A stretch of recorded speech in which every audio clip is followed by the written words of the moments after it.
Goeiemôre julle. Ons is heerlik, lieflik en erg bederf in Kaapstad vandag op die rooibus. Kom ons wys vir julle hoe pragtig is die Tafelberg. Hy is getooi in al sy glorie in 'n wolkomberg.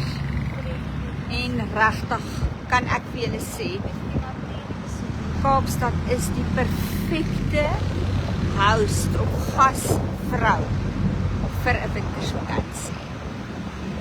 Dit is 'n lieflike sonskyndag met 'n ligte windjie wat waai. Maar die mense is vriendelik. Die atmosfeer is fantasties. Natuur is ongelooflik mooi en die kos is warm. Die mense in Kaapstad se harte is ook warm.